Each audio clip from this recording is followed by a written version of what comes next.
How does somebody who's training so many hours and burning through so many kilojoules end up putting on weight? That's a great question. Two things that I think about there when this comes into play is number one, a lot of us as a baseline have a fairly sedentary lifestyle. Or we might be sitting for work for most of the day, and then it's that we get up and we go and do our ride, or we go and do our ride and then we sit for the rest of the day. So it's very much on or off, which is an interesting thing to manage when it comes to nutrition and your nutritional needs and your carbohydrate intake, or decreasing your carbohydrate intake and everything that comes along with that. The other thing to consider that I see over and over again, I would say with most of my clients, is that people are not eating enough. So there's this whole idea that, okay, in order to weigh less, in order to be more fit, more lean, I need to eat less calories. That's just, it's not that simple, unfortunately. Unfortunately or fortunately, depending on how you look at it, right? Like, I'm sure that so many people listening here will be like, oh, I just tried to cut calories and exercise more, but I didn't lose weight. And that's because our bodies are smarter than that, simply put, really. If we are not eating enough calories and we are training at, a lot, like you're giving this example of these people, our body's going to adapt. It's going to take our metabolism from this like nicely functioning, burning food and calories as fuel and energy to down here, kind of just barely holding on.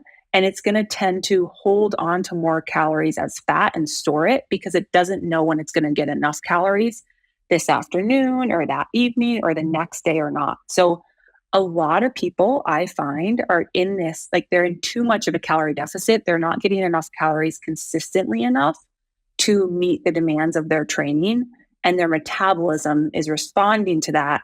So when they do eat calories, high carbohydrate calories and all that kind of stuff, no matter if they're exercising or not, their body tends to hold on to it because it doesn't know when it's going to get what it needs next time.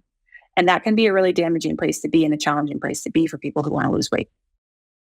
I know listeners already, their heads are spinning because they're like, on the one end, they're not moving enough and they're sedentary and that's why they're putting on weight. But on the other end, now they're not eating enough calories. These seem like contradictory. It seems like almost, what was George Orwell's phrase, double think for this type of thing. So maybe to start off this conversation, let's lay some foundational principles of weight loss to help us understand that. Is it as simple as calories in, calories out? Is there a thermodynamic effect, or is there another variable here that I'm missing?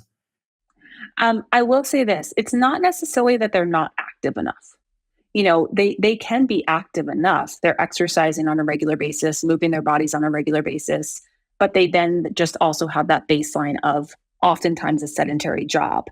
That is one thing, but that's not really the biggest thing here. The biggest thing here is that they're not eating the right calories at the right times to support their body being able to burn calories as fuel and energy rather than be predisposed to store them. That's the biggest thing.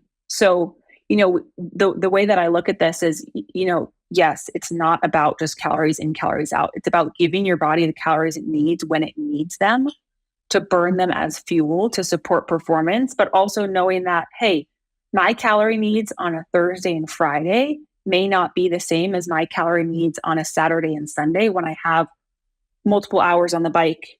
I've got a big weekend ride with the group or a race or something like that. So, the thing to think about here comes from the fact that none of our days, most of the time, are the same.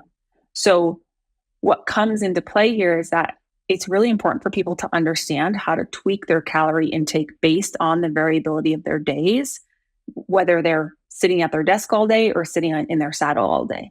That's really where the key happens here, where sometimes we have the capacity to skimp on calories a little bit because it's not going to negatively impact our performance, make us bonk halfway through our ride, or make us like limp it back to our house after a long ride because we could barely hold on for the final third of the ride. There's times that that's really important to pay attention to. There's other times where it's like, hey, travel day, mellow day, recovery week. So we've got to look at the variability here rather than looking at this blanket statement. These are my calorie goals. This is my meal plan. Here's what I should go with no matter what my day brings.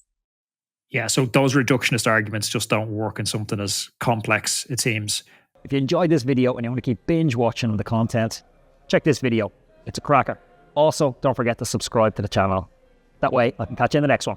See you then.